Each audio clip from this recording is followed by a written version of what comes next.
sinar terang, secangkir tepoci hangat. Guru penggerak bergerak datang, membawa ilmu, cita dan tekad. Setiap langkah adalah inspirasi, mengajar dengan hati penuh dedikasi, di kelas di hatimu. Assalamualaikum warahmatullahi wabarakatuh. Alhamdulillahirabbil alamin. Wassalatu wassalamu ala Muhammadin wa ala alihi wa sahbihi ajmain, amma ba'd. Yang terhormat Kepala SD Negeri Randu Kuning 7 Bapak Edi Rusmanto SPD SD. Yang terhormat Bapak Ibu guru dan staf tenaga kependidikan SD Negeri Randu Kuning 7 dan SD Negeri Randu Kuning 2 yang saya hormati.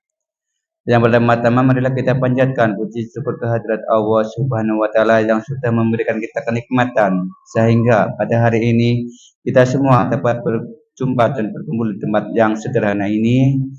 Serta tak lupa pula marilah kita sanjungkan sholawat serta salam kepada junjungan kita Nabi besar Nabi Muhammad Shallallahu Alaihi Wasallam yang insya Allah senantiasa akan memberikan syafaatnya kepada kita semua. Amin amin ya rabbal alamin. Baiklah Bapak Ibu yang saya hormati, pada acara hari ini yaitu acara diseminasi aksi nyata guru penggerak. Namun sebelum pemaparan materi, terlebih dahulu akan dibuka atau disambut oleh Kepala Sekolah SD Negeri Randu Kuning 7 kepada Bapak Edi Rusmanto SPD. Kami persilahkan.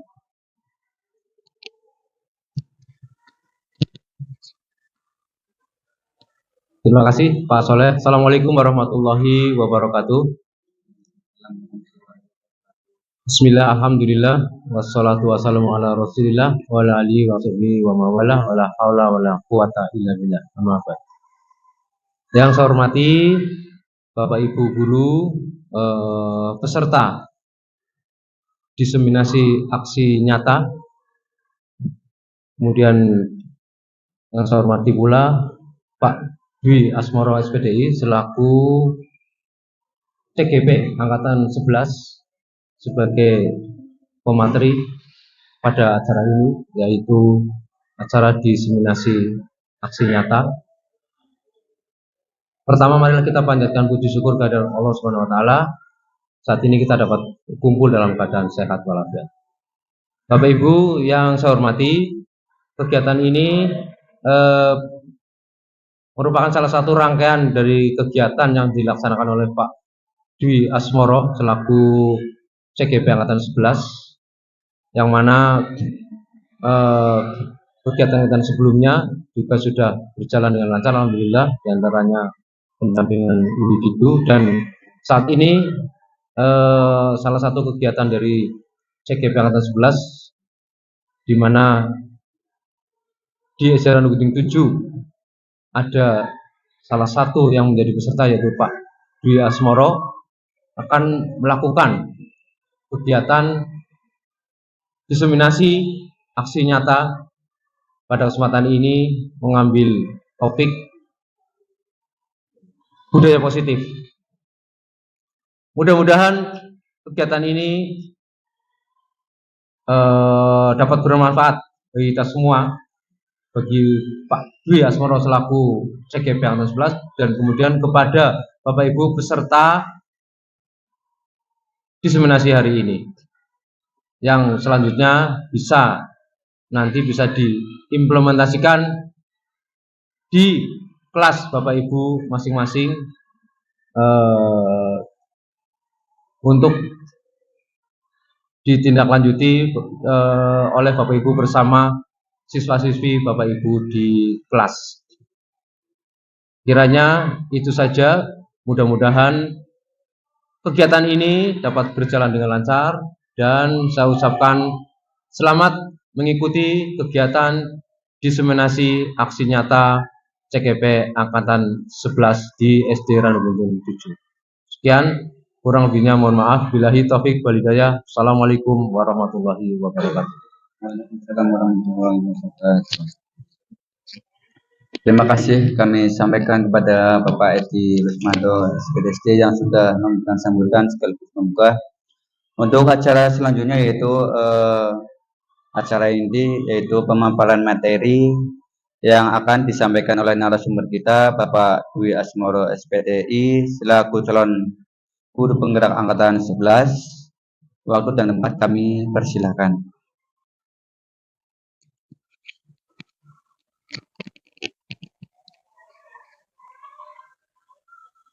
Assalamualaikum warahmatullahi wabarakatuh. Alhamdulillahirrahmanirrahim. Wabillahi nasta'in ala umuri dunya waddin. Wassalatu wassalamu ala asyrofil anbiya'i wal mursalin. Amma ba'du. Kepada yang terhormat Bapak Edi Rusmanto SPDSD sebagai kepala sekolah SD Negeri Rangkuman 7. Kepada yang terhormat Bapak Ibu guru SD Negeri Rangkuman 7 dan SD Negeri Rangkuman 2. Alhamdulillah pada kesempatan hari ini kita bisa berkumpul bersama yaitu dalam rangka diseminasi aksi nyata modul 1.4 tentang budaya positif. Nah, saya Dwi Asmoro dalam menjalankan pendidikan guru penggerak ini bersama dengan Ibu Marta Nurlita sebagai fasilitator dan Ibu Rowi Jayanti sebagai pengajar praktek. Ya, sebelum mulai acara, mari kita bergerak sejenak ya, dengan melakukan ice breaking. Monggo Bapak Ibu bisa menempatkan diri. Ya, berdiri. Nah.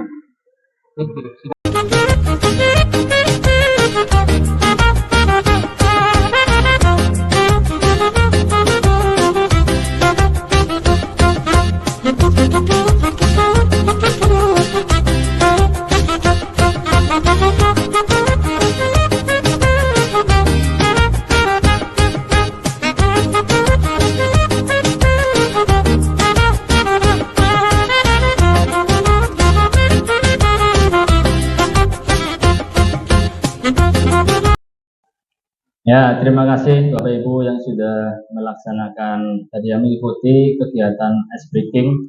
Ya, lumayan berkeringat ya Bapak Ibu. Ya, sekarang saya akan membacakan agenda kita pada hari ini. Yang pertama tadi pembukaan sudah dilaksanakan dan kompetensi lulusan capaian umum dan capaian khusus, pemahaman inti, eksplorasi konsep dan refleksi. Bapak Ibu, sebelum kita melaksanakan kegiatan berikutnya, marilah kita membuat kesepakatan kelas dulu. Ya, kesepakatan kelas yang akan kita laksanakan pada hari ini. Silakan Bapak Ibu tuliskan kesepakatan kelas kita, kemudian bisa nanti setelah ditulis ditempelkan di ini.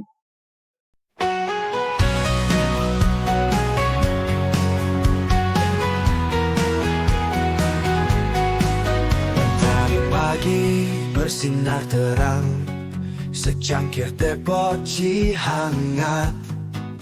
Guru penggerak bergerak datang, membawa ilmu, cita dan tekad.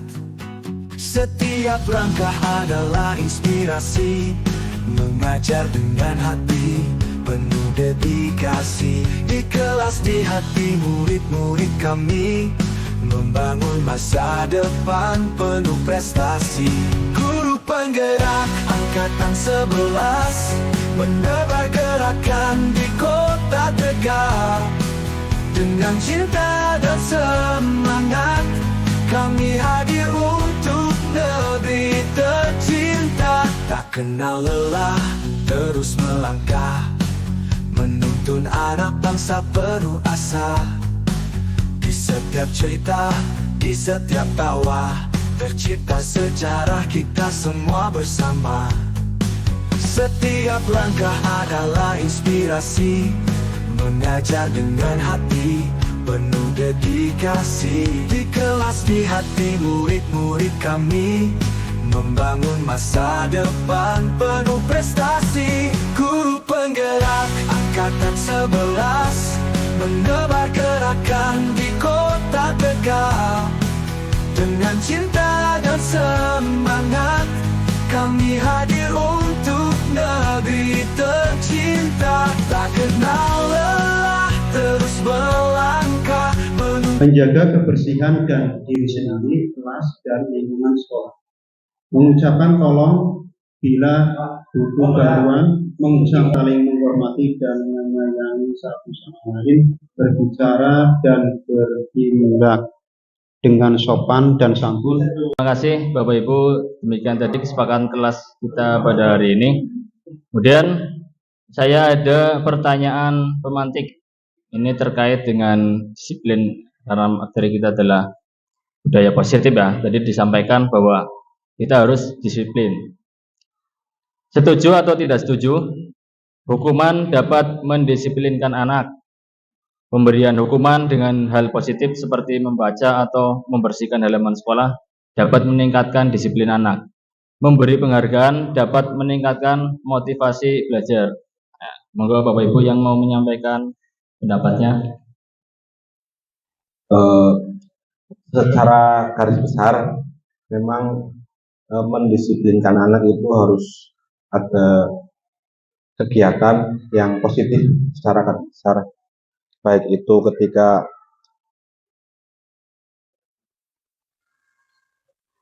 ketika anak mentaati peraturan ataupun melanggar peraturan.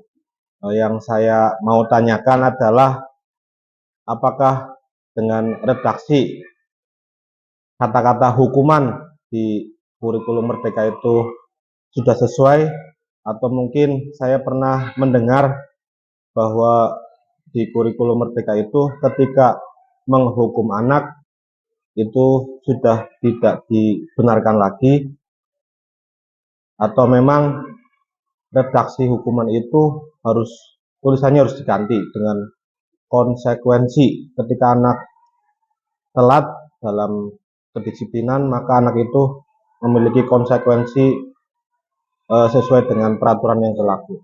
Itu saja, Pak. Apa nih?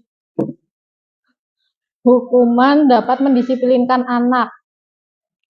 Menurut saya itu hukuman untuk mendisiplinkan anak itu baik saja asal tidak melampaui atau menyalahi aturan ya Bapak Ibu, karena sekarang ini kan sudah adanya aturan baru yaitu sekolah ramah anak, sehingga untuk adanya hukuman itu memang para guru harus berhati-hati sekali.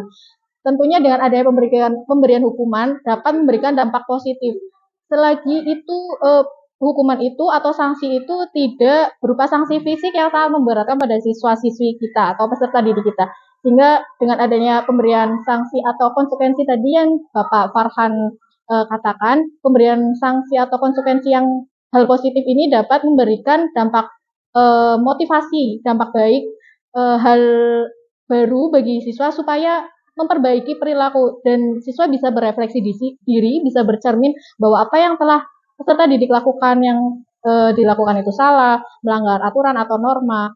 Jadi bisa diperbaiki dan meningkatkan perhatian peserta didik terhadap aturan dan kedisiplinan. Terima kasih. Baik, terima kasih Bapak Dwi Asmoro yang telah memberikan waktunya untuk saya. Untuk pertanyaan pemantik setuju atau tidak setuju, yang pertama hukuman dapat mendisiplinkan anak. Menurut saya, kalau saya sendiri merasa tidak setuju, karena kalau hukuman itu menurut saya kurang efektif untuk mengajari anak, karena dari hukuman itu, dari kata-katanya saja sudah sudah dari kata-kata yang negatif kalau hukuman, karena anak-anak itu merasa yakin bahwa dirinya itu buruk karena dihukum. Lebih baik kalau misalnya ada anak yang berbuat salah, betul sekali apa yang telah disampaikan oleh Bapak Farhan dan Bu Dia, anak-anak tersebut nanti bisa diberikan motivasi dan konsekuensi yang positif dan sesuai, agar si anak tersebut bisa berubah, perilakunya menjadi lebih baik lagi. Kemudian kita sebagai guru juga harus memberikan contoh yang baik kepada anak, supaya anak juga dapat meniru perilaku yang baik dari gurunya. Seperti itu Pak Dwi. Kemudian untuk memberi penghargaan dapat meningkatkan motivasi belajar anak. Betul sekali. Anak-anak lebih suka diberi penghargaan dari gurunya, meskipun itu dalam reward yang seperti bintang ya Pak Dwi, seperti bintang yang ada di kelas, itu anak suka sekali. Terus kemudian ketika kita memberikan kata-kata yang positif kepada anak, motivasi belajar anak juga semakin meningkat. Seperti itu. Terima kasih, sekian dari saya. Wassalamualaikum warahmatullahi wabarakatuh. Ya, terima kasih. Bagus sekali apa yang telah disampaikan oleh Bapak Ibu sekalian. Untuk teman-teman yang mengikuti acara ini melalui streaming bisa menuliskan komentarnya di kolom komentar. Baik, kita akan membahas selanjutnya yaitu topik dalam eksplorasi konsep yang pertama itu disiplin positif dan nilai-nilai kebajikan universal. Yang kedua, teori motivasi, hukuman dan penghargaan serta restitusi. Yang ketiga, keyakinan kelas. 4, kebutuhan dasar manusia dan dunia berkualitas. 5, restitusi. 5, posisi kontrol. Yang keenam, restitusi. Ketiga, restitusi. Ya, kita masuk ke materi yang pertama itu disiplin positif dan nilai-nilai kebajikan universal. Dan bahas tentang perubahan paradigma. Kita akan melakukan kegiatan ya, itu kegiatan kepalan tangan. Jadi Bapak Ibu silakan mencari pasangan, kemudian itu ada A, ada B, ya, Anda dan teman Anda di sampingnya. Sobeklah secari kertas kecil, nah, itu sudah ada kertasnya. Tuliskan benda atau sesuatu yang sangat berharga untuk Anda. Ya, bisa mulai. Tuliskan sesuatu atau benda yang berharga untuk Anda. Letakkan di salah satu tangan Anda dan genggam benda atau sesuatu tersebut dengan segala daya. Ini tadi yang sudah Anda tuliskan, kemudian digenggam ya. Biasanya tangan kanan itu lebih kuat ya. Ya, kalau tangan kiri barangkali kurang kuat. Genggam pakai tangan kanan sekuat-kuatnya. Buatlah sebuah kepalan. Teman Anda B akan mencoba dengan sekuat tenaga dengan berbagai cara untuk meminta Anda memberikan benda tersebut. Misalnya ingin tahu yang di kepala yang ada di tangan, kemudian sekuat tenaga untuk membukanya. Nah, yang mau dibuka itu sekuat tenaga supaya jangan sampai terbuka. Ya. B bisa membujuk, mengancam, menghardik, merayu, menyuap. Kayak jajannya, sebenarnya tangannya buka, menyuap. Atau apa saja agar dapat membuka kepalan tangan Anda. Sekarang apa yang terjadi? Ya, bisa dimulai. Bu, saya mau lihat boleh? Nggak boleh. Bu, boleh? Nggak boleh. Cici mau? Nggak mau. Ini nggak boleh kasih.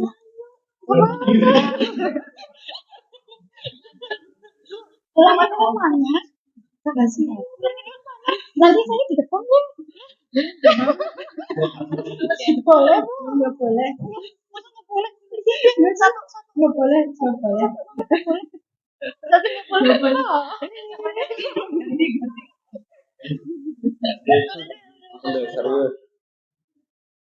Pak, buka sih Pak. Rahasia. Isinya apa sih Pak? Saya ingin tahu dan itu sama teman sih. Oh nanti nggak saya terbalik ya. Saya ingin lihat ya temenan. Ini harus buka.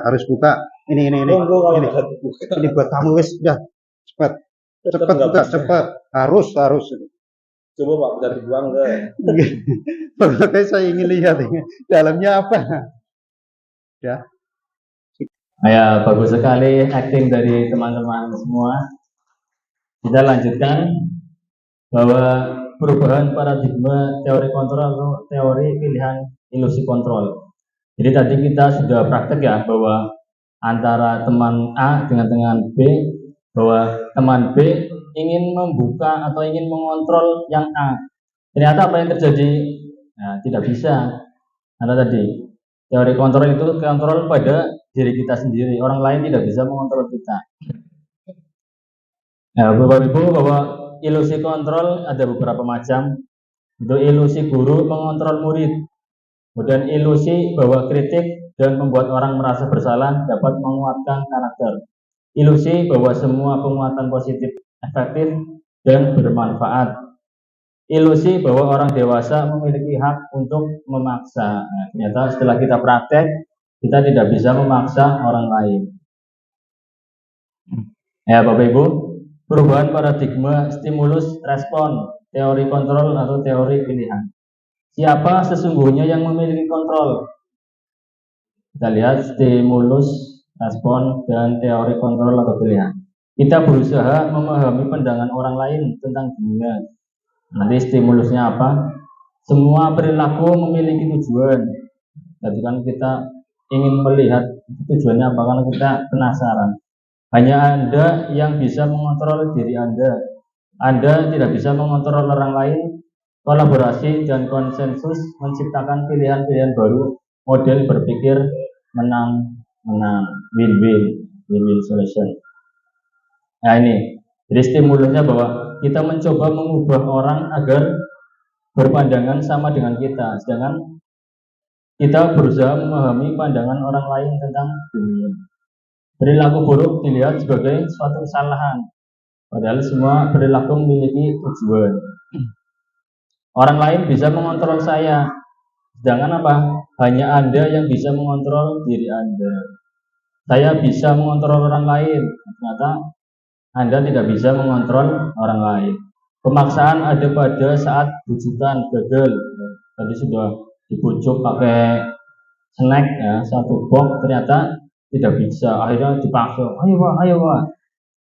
Kolaborasi dan konsensus menciptakan pilihan-pilihan baru, harusnya berkolaborasi.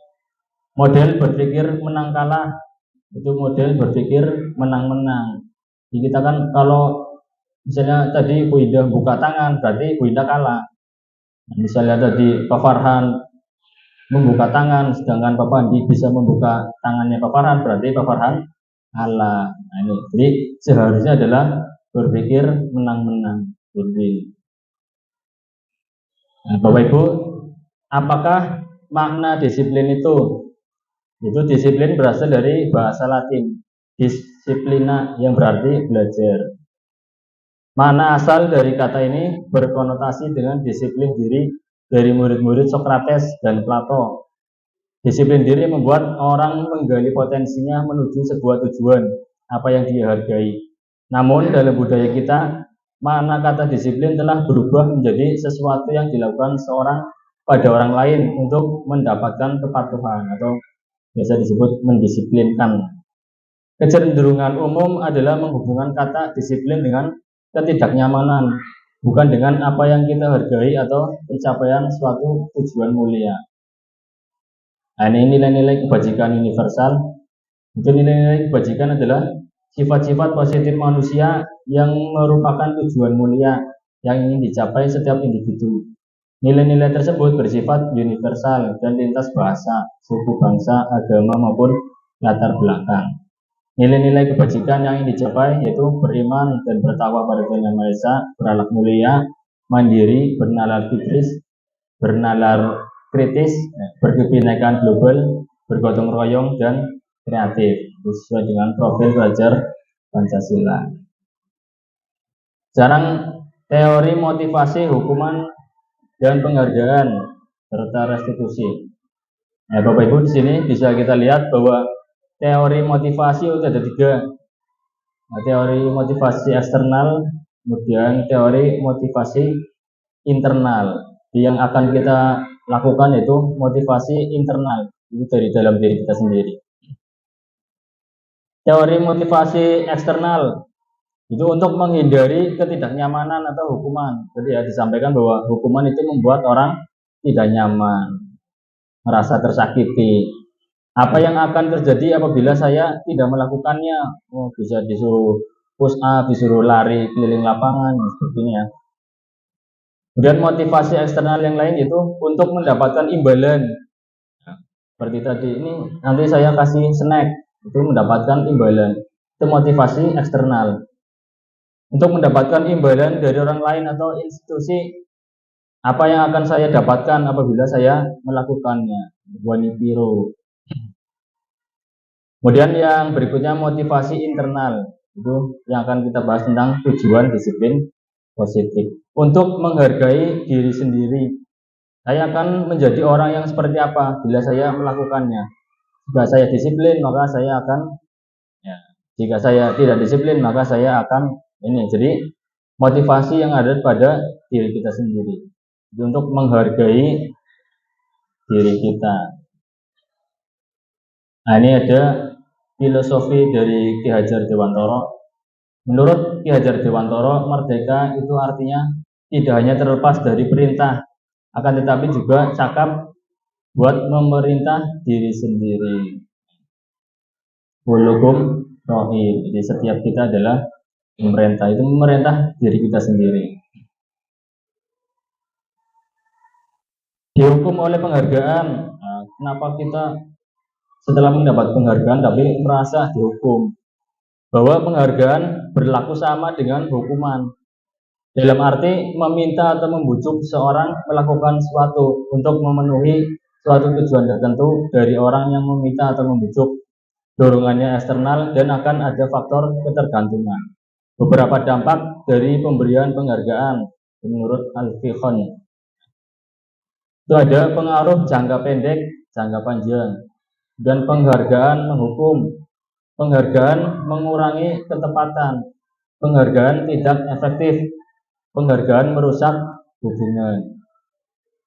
Nah, ini satu contoh aja ya, bahwa penghargaan itu menghukum. Ketika ada orang kerja sebagai jurnalis, ketika dia melakukan suatu kegiatan ya, mengetik misalnya, nah dia sudah mendapatkan halaman pertama, misalnya yang dia buat jurnalnya itu dimuat di halaman pertama, kemudian dia mendapatkan hadiah dari atasan. Nah, kemudian terus pada akhirnya dia akan berhenti karena apa? Dia sudah tidak memiliki inovasi lagi, dia mendapat hadiah banyak. Tapi ketika orang yang melakukan pekerjaan tanpa didasari oleh iming-iming apa ya, itu dia akan terus berinovasi dan seterusnya. Kemudian penghargaan merusak hubungan. Nah, ini bisa terjadi ya, bahwa ketika kita dalam satu kelas itu ada 28 orang, 28 siswa yang mendapat penghargaan cuma yang ranking 1, 2, dan 3. Kira-kira yang lainnya itu bagaimana? Pasti kan kenapa dia terus yang mendapatkan hadiah? Kenapa dia terus yang mendapatkan ranking? Nah, ini dengan adanya sistem ranking ini bisa merusak hubungan antar siswa. Dihukum oleh penghargaan. Penghargaan menurunkan kualitas. Penghargaan mematikan kreativitas. Penghargaan mengurangi motivasi intrinsik. Saya mau mengerjakan tugas asalkan mendapatkan hadiah, mendapatkan sesuatu. Saya bisa ranking 1 asalkan nanti setelah ranking 1 dapat sepeda. Nah, ini. Jadi dari penghargaan ini itu mengurangi motivasi intrinsik, motivasi dalam diri sendiri. Jadi ketika anak yang penting belajar, ketika dia termotivasi untuk belajar, maka dia sudah menghargai dirinya sendiri. Bentuk program kebajikan atau apresiasi. Jadi kita itu tidak harus dengan hukuman, tidak harus dengan memberikan hadiah, tapi bisa dengan apresiasi. Dalam memberikan apresiasi atau pengakuan perlu diingat beberapa hal. Beri pengakuan secara khusus, kemudian beri pengakuan secara pribadi. Misalnya kita di depan kelas, kamu hebat sekali pada satu anak, maka yang lain akan orang kamu hebat. Nah, ini. Jadi beri pengakuan secara khusus, secara pribadi. Dan beri pengakuan kepada semua murid bergantian. Misalnya kita muridnya 28 ya, semuanya itu harus mendapat apresiasi. Jangan lagi-lagi yang ini, lagi-lagi yang ini, lagi-lagi yang ranking 1. Jadi karena setiap anak itu memiliki kompetensinya masing-masing. Beri pengakuan secara konsisten. Nah, jangan ketika hari Senin ini nanti ada bintang, hari Selasa nggak ada bintang. Nah, nanti anak akan bertanya, Bu, Pak, kenapa tidak ada apresiasi lagi? Apresiasinya cuma hari Senin. Nah, itu kan enggak. Apa cuma hari Jumat berkah, penuh dengan bintang. Jadi pengakuan itu secara konsisten terus menerus. Nah, ini pernah terjadi ya ketika pergantian guru, misalnya ada guru yang tidak berangkat. Misalnya Pak Farhan ngajar, ketika ada anak yang bisa hafalan ayat pendek, Pak Farhan kasih hadiah, kasih apresiasi. Ternyata suatu saat Pak Farhan tidak berangkat, digantikan Pak Pandi yang masuk. Ternyata ketika Pak Pandi mengajar, anak yang bisa tidak dikasih apresiasi atau tidak dikasih hadiah, maka dia akan apa namanya berontak ya. Pak, saya sudah hafalan ini, kenapa tidak dikasih hadiah? Nah ini, makanya tadi yang namanya hadiah itu bisa merusak. Fokus pada proses. Lanjut aja. Itu ada pembuka, nilai kebajikan, dan situasi. Kemarin saya perhatikan kamu memberi jajan kepada teman kamu yang ketika olahraga nggak bawa sangu. Nah, nilai kebajikannya apa? Yaitu rasa empatimu sangat besar. Kamu melihat teman yang nggak bawa sangu, kemudian kamu ngasih, nah berarti kamu rasa empatinya itu sangat besar. Situasinya apa? Pada saat menolong murid, nah, kelas. Kemudian saya menghargai kepedulian kamu. Jadi tadi ya, itu pada saat kamu membantu teman-temanmu tugas kelompok. Ketika ada teman kelompok, kemudian dia tidak bisa di suatu soal. Nah ini ada satu anak yang membantu, kemudian guru memberi apresiasi. Saya menghargai kepedulian kamu pada saat kamu membantu temanmu yang susahan ketika tugas kelompok. Yang berikutnya, terima kasih. Nah, jadi pertama saya perhatikan, kemudian saya menghargai, berikutnya terima kasih. Terima kasih untuk rasa tanggung jawabmu pada saat kamu memungut kertas yang berserakan di lantai. Nah nih, jadi yang pertama ya sudah disampaikan hukuman bagaimana, kemudian hadiah bagaimana. Sekarang kita lihat tindakan guru itu termasuk hukuman atau konsekuensi. Mencatat 100 kali dalam buku kalimat saya tidak akan terlambat lagi karena terlambat ke sekolah. Ini termasuk hukuman atau konsekuensi.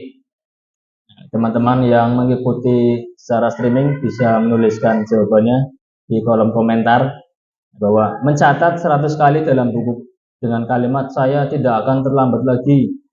Padahal yang satu lembar buku itu kan 25 baris ya. Kalau 100 kali berarti berapa lembar? 4 lembar. Tewal tangannya. Dan lari mengelilingi lapangan basket 2 kali karena terlambat hadir di sekolah. Itu termasuk hukuman atau konsekuensi. Murid diminta untuk push up 15 kali karena tidak menggunakan masker ke sekolah. Hukuman atau konsekuensi. Kemudian menggantikan kertas tugas teman yang telah dicoret-coret.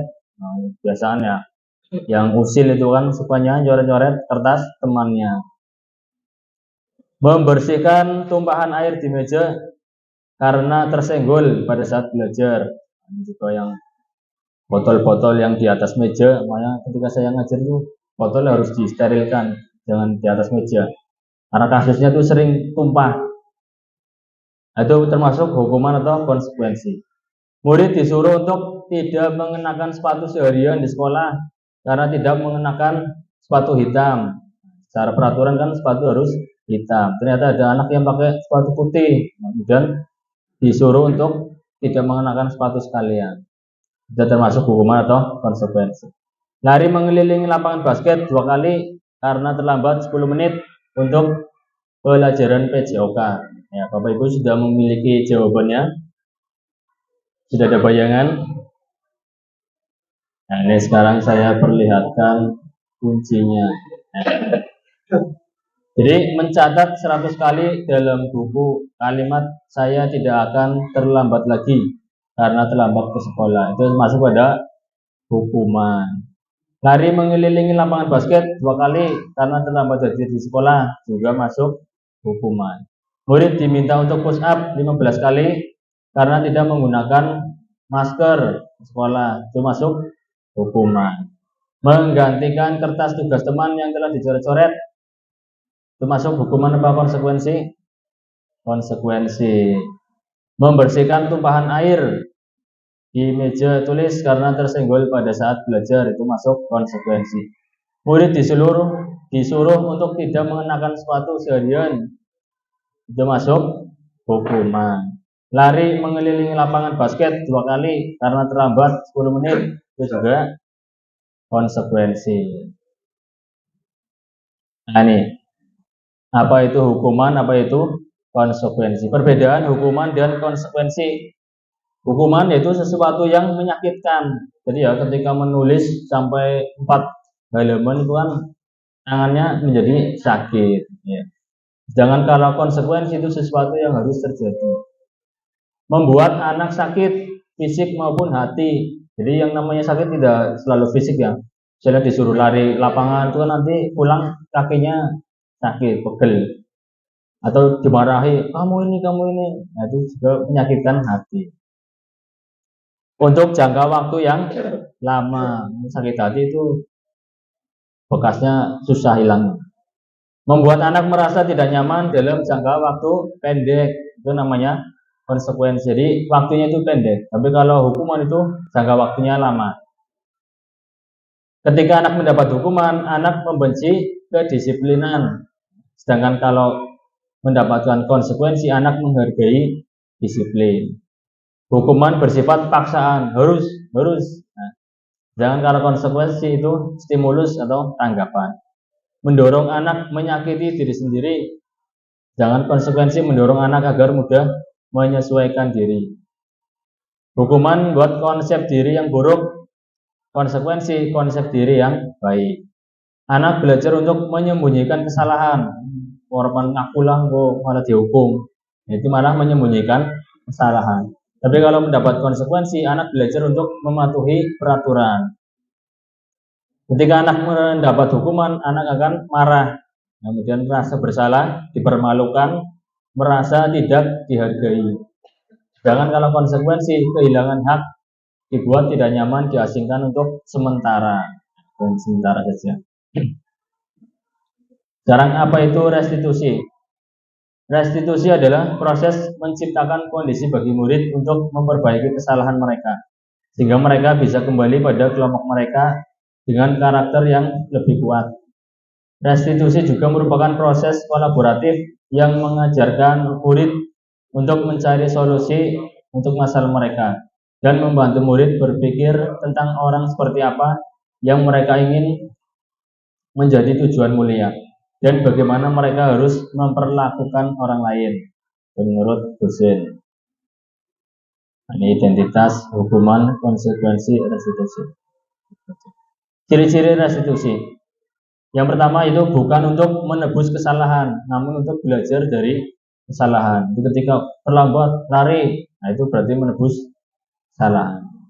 Jadi kalau restitusi itu belajar dari kesalahan. Yang kedua, memperbaiki hubungan. Bapak tahu kamu kayak gini, kamu seharusnya kayak gini. Itu untuk memperbaiki hubungan. 3, tawaran, bukan paksaan. Ya, ketika kamu menumpahkan botol ya, airnya di meja, apa yang harus kamu lakukan? Di tawaran, apa yang harus kamu lakukan? Bukan paksaan. Cepat bersihkan, paksaan. Tapi tawarkan, apa yang bisa kamu lakukan? Yang 4, restitusi menuntun untuk melihat ke dalam diri. Restitusi mencari kebutuhan dasar yang mendasari tindakan. Restitusi diri adalah cara yang paling baik. Restitusi fokus pada karakter, bukan tindakan. Restitusi fokus pada solusi. Restitusi mengembalikan murid yang berbuat salah pada kelompoknya, jadi ya dalam jangka waktu yang singkat. Bapak Ibu, tadi pas awal kegiatan kita sudah melakukan keyakinan kelas. Kira-kira keyakinan kelas yang sudah Bapak Ibu tuliskan itu sudah sesuai atau belum sesuai dengan eksplorasi konsep tentang keyakinan kelas? Kita lihat. Mengapa tidak peraturan kelas? Jadi kita bikinnya keyakinan kelas. Mengapa kita memiliki peraturan harus menggunakan helm bila mengendarai kendaraan roda 2? Mengapa kita memiliki peraturan 3M, menggunakan masker, mencuci tangan, dan menjaga jarak? Mengapa kita memiliki peraturan harus datang tepat waktu pada saat mengikuti pelatihan? Nah, untuk mendukung motivasi intrinsik, kembali ke nilai-nilai atau keyakinan-keyakinan lebih menggerakkan seorang dibandingkan mengikuti serangkaian peraturan-peraturan. Jadi kalau keyakinan itu lebih enak. Nah, ini peraturan kelas itu di lingkup kelas. kemudian menjadi sebuah keyakinan kelas. Nah, keyakinan kelas ini kemudian menjadi sebuah lingkungan yang positif dan besar lagi. Lingkungan yang positif itu menjadikan sebuah budaya positif. Nah, ini yang mana yang merupakan keyakinan kelas? Mengapa? Kesepakatan kelas, datang tepat waktu, mengucapkan salam, menjaga kebersihan sekolah, berdoa sebelum sesuai kegiatan, sebelum dan sesudah kegiatan, aktif dalam pembelajaran, tertib, dan kesepakatan kelas. Kami guru dan murid yang saling menyayangi, kami murid yang semangat belajar, kami murid yang peduli dengan teman-teman. Di mana yang keyakinan kelas, mana yang kesepakatan kelas. Ini kegiatan pendalaman keyakinan kelas itu dibuat dalam tabel T dan Y. Sepertinya. Kegiatan pendalaman keyakinan kelas tabel T dan Y. Kita lihat yang tabel T. Itu hormat. Tidak tampak seperti, tidak tampak seperti. Yang tampak seperti itu datang tepat waktu. Yang tidak tampak seperti sering hadir terlambat. Nah, nanti nilai kebajikannya apa? Kemudian tampak seperti menyapa teman dan guru setiap hari, tidak tampak acuh tak acuh kepada teman dan guru. Yang tampak seperti mengembalikan barang teman yang telah dipinjam dan mengucapkan terima kasih. Yang tidak tampak itu tidak mengembalikan barang yang telah dipinjam dan meletakkan sembarangan di dalam hormat. Yang bekerja tampak seperti tekun bekerja dan menyimak guru. Yang tidak tampak tidak mendengarkan guru dan acuh tidak acuh. Tampak seperti menyerahkan tugas tepat waktu, tidak tampak tugas tidak diberikan. Nah, ini peraturan atau keyakinan kelas. Kita lihat. Ya, Bapak Ibu yang menyimak bisa menuliskan di kolom komentar. Peraturan, selalu kembalikan buku ke tempatnya. Itu masuk keyakinan kelas atau dilarang mengganggu orang lain. Hadir di sekolah 15 menit sebelum pembelajaran dimulai. Dilarang melakukan kekerasan. Dilarang menggunakan narkoba. Bergantian atau menunggu giliran. Gunakan masker. Jangan berlari di kelas atau koridor. Kita lihat. Nah, ini keyakinan kelasnya. Peraturan, selalu kembalikan buku ke tempatnya. Berarti keyakinan kelasnya adalah tanggung jawab.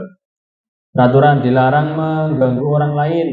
Keyakinan kelasnya menghormati orang lain. Jadi kita rubah dari kalimat yang negatif menjadi kalimat yang positif. Dilarang itu kan negatif. Kita rubah menjadi kalimat positif. Ya, dilarang mengganggu orang lain. Kalimat positifnya menghormati orang lain. Hadir di sekolah 15 menit sebelum pembelajaran dimulai.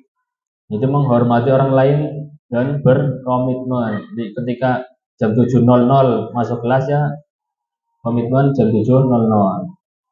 Dilarang melakukan kekerasan. Keyakinan kelasnya adalah keselamatan. Jika terjadi kekerasan maka orang akan celaka. Nah, keyakinan kelasnya itu keselamatan, menghormati orang lain. Dilarang menggunakan narkoba. Keyakinan kelasnya kesehatan. Bergantian atau menunggu giliran, menghormati orang lain atau bersabar. Menggunakan masker, kesehatan, keselamatan. Jangan berlari di kelas atau koridor, keselamatan, keamanan. Nah, itu tadi tentang kesepakatan kelas. Sekarang kita akan mengenal kebutuhan dasar manusia dan dunia berkualitas. Yang namanya manusia itu memiliki kebutuhan. Nah, kebutuhannya itu ada yang tersier, ada yang sekunder, ada yang primer. Kita akan bahas yang primer. Kebutuhan dasar yaitu bertahan hidup. Nah, namanya manusia itu kan makhluk hidup, maka mempunyai kebutuhan untuk bertahan hidup. Kemudian yang berikutnya kebutuhan akan kesehatan. meriangnya periksa kesehatan. Kemudian kebutuhan akan kasih sayang dan rasa diterima. Jadi ketika satu orang kemudian dalam satu komunitas dia diasingkan atau tidak dipedulikan, nah dia berarti belum terpenuhi kebutuhannya. Yang berikutnya kebutuhan akan penguasaan. Kemudian yang berikutnya kebutuhan tentang kebebasan. Makanya kita sedang menggaungkan tentang merdeka belajar. Karena kebutuhan manusia itu tentang kebebasan. Bebas dari perintah. Nah, berikutnya itu tentang posisi kontrol. 5 posisi kontrol. Jadi kita sudah praktek ya. Ketika teman kita akan membuka tangan kita ingin mengetahui apa yang kita kepal, kita bisa mengontrol diri kita sendiri, tapi kita tidak bisa mengontrol orang lain. Ya, 5 posisi kontrol kita itu sebagai penghukum, apa pembuat rasa bersalah, apa sebagai teman, apa sebagai pemantau, apa sebagai manajer. Sebagai penghukum, misal guru berbuat menghardik atau menunjuk-nunjuk, menyakiti atau menyindir. Guru berkata, kalau kamu tidak melakukannya, awas, rasakan nanti. Hasilnya apa? Hasilnya akan anak memberontak, menyalahkan orang lain dan berbohong. Kaitan dengan dunia berkualitas, murid meletakkan guru di luar dunia berkualitas. Dan murid berkata, biarkan saja, nanti juga marah-marah biasa. Mengerjakan, tidak mengerjakan, biasa guru marah-marah. Ini murid akan membiarkan. Apa yang terjadi dampak pada murid yaitu mengulangi kesalahan, lagi-lagi tidak mengerjakan, lagi-lagi tidak mengerjakan. Itu kalau kita sebagai penghukum. Kemudian kita sebagai manajer itu mengajukan pertanyaan-pertanyaan. Kenapa kamu tidak mengerjakan? Kenapa kamu seperti ini? Kenapa mengajukan pertanyaan-pertanyaan? Apa yang kita yakini di kelas? Apa yang bisa kamu kerjakan untuk memperbaiki masalah ini? Kemudian hasilnya apa? Menguatkan pribadi. Karena nanti ada segitiga restitusi. Kaitan dengan dunia itu murid meletakkan dirinya sebagai individu yang positif dalam dunia berkualitas. Jadi murid itu mengetahui kesalahannya. Ketika dia menumpahkan air, kemudian guru bertanya, apa yang terjadi? Kenapa kamu menumpahkan air? Apa yang bisa kamu lakukan setelah kamu melakukan menumpahkan air? Jadi dia akan berpikir. Sehingga Pak murid itu menjadi memiliki dunia yang berkualitas. Berpikir, oh ya, karena saya sudah menumpahkan, maka saya bertanggung jawab dengan membersihkan. Bagi anak yang belum tahu, dia akan bertanya, bagaimana caranya saya bisa memperbaiki keadaan. Dan nanti guru memberikan solusi. Oh, ini kamu bisa bisa pinjam pelan di penjaga, sebagainya. Dampaknya apa? Itu murid mengevaluasi diri. Bagaimana cara dia memperbaiki dirinya. Itu jadi 5 posisi kontrol yang ada pada diri kita. Nah, sekarang perhatikan pernyataan-pernyataan. Kemudian siapa yang mengatakan. Ini tadi ya, dari 5 posisi kontrol yang disebutkan. Apakah sebagai teman, apakah sebagai penghukum, apa sebagai pemantau, manajer, atau membuat merasa bersalah. Pernyataan yang pertama, saya kecewa sekali dengan kamu. Nah, ini masuk apa? Posisi kontrolnya sebagai apa? Kamu tidak pernah benar melakukannya.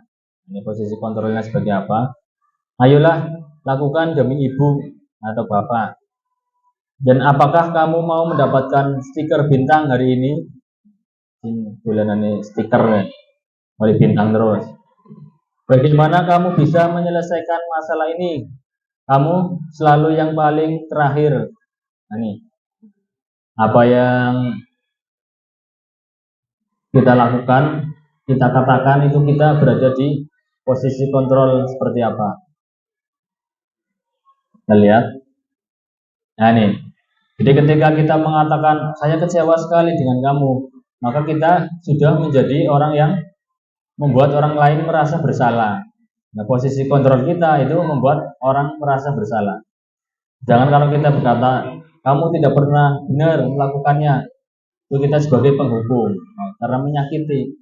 Jadi kan tidak hanya menyakiti fisik, tapi juga bisa menyakiti hati. Kamu tidak pernah benar melakukannya, anak akan merasa ini salah. Ayolah lakukan demi ibu atau bapak. Jadi kita bertindak sebagai teman. Apakah kamu mau mendapatkan stiker atau bintang? Yang selesai dulu berarti bintangnya 5, yang selesainya terakhiran meroleh bintang. Kita sebagai pemantau sih pragat di situ ya. Kita kasih bintang. Kita sebagai pemantau. Kemudian bagaimana kamu bisa menyelesaikan masalah ini? Kita sebagai manajer mencari solusi. Bagaimana kamu bisa menyelesaikannya? Terus kamu selalu yang paling terakhir. Nah, ini sebagai penghukum. Bergerak antara peraturan pemantau konsekuensi hadiah. Nilai-nilai manajer memperbaikinya. Nah, kita masuk ke segitiga restitusi. Setelah tadi kita membahas tentang 5 posisi kontrol kita, nah, apakah sebagai manajer, apa sebagai teman, apa sebagai orang yang membuat orang lain merasa bersalah. Kita lihat di segitiga restitusi. Ini ada 3 ya. Ini segitiga berarti ada 3. Yang pertama itu ketika kita melakukan restitusi, langkah yang pertama kita harus menstabilkan identitas. Yang kedua, validasi kebutuhan, dan yang ketiga menanyakan keyakinan. Menstabilkan identitas, misalnya setiap orang pasti pernah melakukan kesalahan. Kamu bukan satu-satunya yang pernah melakukan ini. Dulu ya, bapak ibu juga pernah melakukannya. Itu namanya menstabilkan identitas. Kemudian validasi kebutuhan. Kamu tentu punya alasan mengapa melakukan ini. Adakah cara yang lebih efektif untuk mendapatkan apa yang kamu butuhkan? Itu validasi kebutuhan. Ternyata dia ingin bersenang-senang, ya, ingin merdeka, atau ingin mencari perhatian. Tadi yang 5 kebutuhan dasar ya, masuk sini. Yang berikutnya menanyakan keyakinan. Nilai-nilai apa yang telah kita sepakati? Jadi tentang kesepakatan kelas.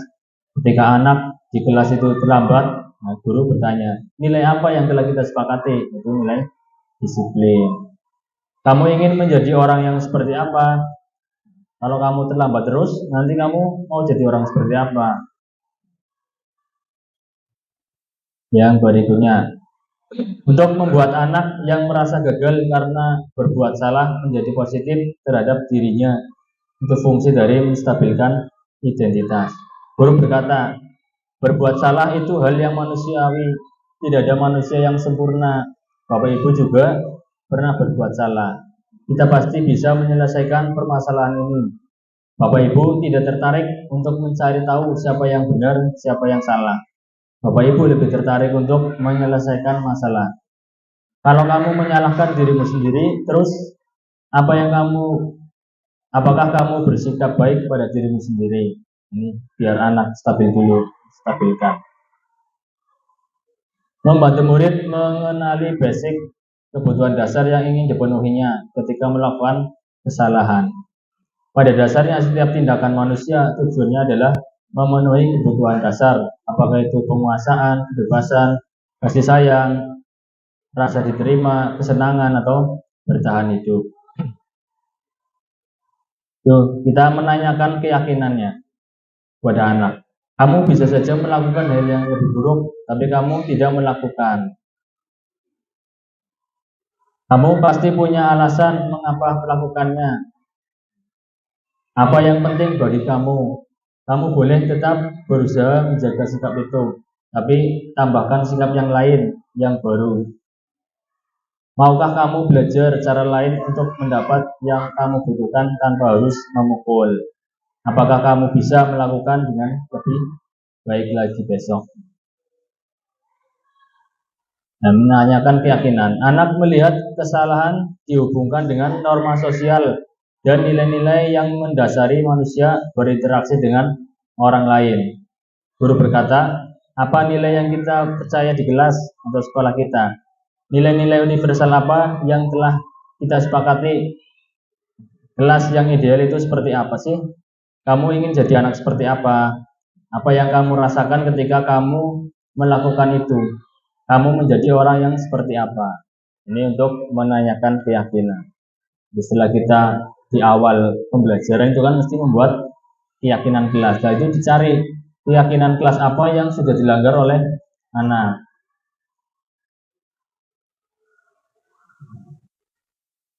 Ini intervensi 30 detik. Apakah kamu ingin berbuat lebih baik? Apakah saat ini kamu sedang menjadi orang yang sedang kamu inginkan? Apakah kamu bisa mengubah kegiatan atau perilaku kamu saat ini menjadi sikap yang lebih baik?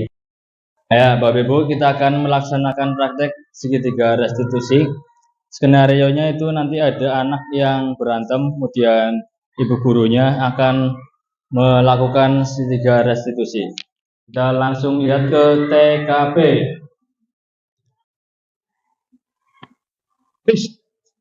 Pinjam. Nggak boleh, Pak. Ini lagi dipakai, Pinjam, ini, nggak Pak. boleh. Saya tunggu. Sini saya ambil lagi. Nanti dimarahin bu Oh, guru. nggak butuh. Kamu pakai Nggak boleh ini. Saya lagi Nggak. pakai warna kuning. Ini lagi. Nanti dulu. Bisa nih sih. Ini gimana sih? Ini Nggak pakai boleh, pinjam. Pak. Pakai pinjam. Kamu pakainya ini. Gimana ini?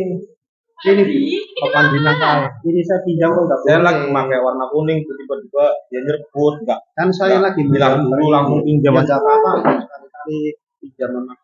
Ini Seharusnya judulnya bilang siapa? dulu. Ini lagi dipakai lah. Saya lagi ngerjain tugas diminta sama Pak Pagi. Kita mengerjakan tugas. Iya. Terus Ya memang Ini harus diambil sama Pak. mumpung belum lupa, jadi kan saya langsung ke warna kuning. Ini kan warna kuningnya nanti Ini ke tugas lagi ditunggu ulang. tapi langsung Langsung dijemput Oh iya, berarti tadi Pak Pandi tidak minta izin. sama Jadi saya. langsung rebut Langsung saja. dijemput. Iya. Tapi Ayo. wong Dia karena rebut ini lagi saya nggak sedang mau. gambar Lagi nggak kuning mau. sih, ya. Berarti ini udah putih ya anak-anak ya. Oh. Tadi udah sekarang enggak? Ya, Tapi belum, ini ya. Bu, Belum sakar ini. Ini. Oh ya. Ayo kemarin setelah kita ada di sana lihat kemarin Saya kalau dilihat dulu, ada Pak.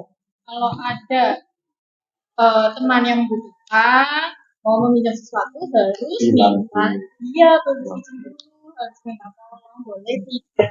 Lalu apalagi ya Nana Minta izin. minta izin dia harus menghargai. Kalau tidak boleh ya sudah pinjam ke teman lain itu Bu Arum atau Bu Indah barangkali ada. Kemudian apalagi harus berbagi anak-anak ya. Iya harus berbagi. Jadi kita tidak boleh menguasai barang sepenuhnya. Memang punya saran tapi boleh dipinjamkan ya sebentar. Kan Pak Pandi dan Pak Pandi juga harus minta izin terlebih dahulu sehingga nanti tidak berantem, ya kan? Jadi nggak boleh berantem. Nggak boleh berantem. Iya, kalau berantem berarti kita bukan Kan mencerminkan cuma Pancasila ya. pinjam. Nggak boleh ngerebut ya. Tidak boleh merebut, izin dulu, minta toh. Oh iya, lalu kalau sudah diberi izin, nanti ucapkan terima kasih sesuai dengan keyakinan kelas kita. Itu Bapak dulu. Oke, sekarang salaman dulu, yuk. Salaman ya. Ya, jangan berbagi ya. Wah, luar biasa sekali acting dari teman-teman kita. Ya, kasih aplaus. Teman-teman, tidak terasa kita sudah menginjak ke akhir sesi ya, itu sesi refleksi dari apa yang telah kita laksanakan dari awal hingga akhir. Ya, hal apa yang telah kita lakukan? Itu yang pertama, hal baru apa yang mengubah paradigma saya yang saya dapatkan. Dua, perasaan apa yang muncul selama mengikuti sesi ini, khususnya mengenai makna disiplin dan motivasi intrinsik. Yang ketiga, peran Among seperti apakah yang saya telah lakukan selama mengikuti modul ini. Empat, saya akan menjadi Among yang seperti apa setelah mengikuti modul ini. Ya, untuk teman-teman yang mengikuti sesi ini melalui streaming bisa menulis refleksinya di kolom komentar. Ya, untuk Bapak Ibu, monggo yang akan menyampaikan refleksinya. Wis, saya akan menjadi among yang seperti apakah setelah mengikuti modul ini? Saya akan menjadi among apa? Sampai papat. Gimana sih di siji? Oke. Hal baru apa yang mengubah paradigma saya yang saya dapatkan? Paradigma saya sekarang setelah mendapatkan materi dari Pak Dwi Asmoro, hukuman itu memang tidak tepat untuk para peserta didik, terutama di lingkungan pendidikan, karena lebih tepat pemberian konsekuensi kepada peserta didik supaya menjadi pembelajaran atau disiplin positif, meningkatkan disiplin positif di lingkungan pendidikan. Kemudian perasaan apa? Tentu saja perasaan dalam mengikuti sesi ini, alhamdulillah bersyukur dan bahagia mendapatkan ilmu baru dari CGP Angkatan 11 di lingkungan sekolah kita, dan peran among seperti apa yang saya lakukan.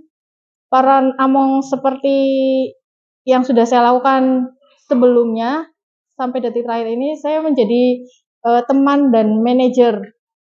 Kebetulan saya memang senang bermain bersama anak-anak untuk pendekatan di lingkungan, di sekolah, di lingkungan kelas. Jadi supaya sebagai pendidik atau guru mengerti karakter peserta didik tiap karakter anak. Kemudian saya akan menjadi among yang seperti apa? Insya Allah saya tetap akan menjadi among teman, namun juga bisa memanage atau menjadi manajer bagi peserta didik supaya bisa mengarahkan mereka dalam bermain dan belajar dengan hal baik. Terima kasih. Ya, hal baru apa yang mengubah paradigma saya setelah mengikuti sesi ini? Ternyata hukuman itu kurang tepat dalam pengelolaan kelas, karena hukuman itu dapat menyebabkan konsep diri yang negatif pada diri siswa. Jadi yang tepat itu adalah konsekuensi dan penerapan segitiga restitusi. Kemudian setelah mengikuti sesi ini, saya merasa sangat senang mengenai makna disiplin dan motivasi intrinsik. Nah, peran among seperti apakah yang saya telah lakukan selama mengikuti modul ini? Peran amongnya itu sebagai manajer dan teman. Saya akan menjadi among yang seperti apakah setelah mengikuti modul ini? Saya akan menjadi teman dan manajer.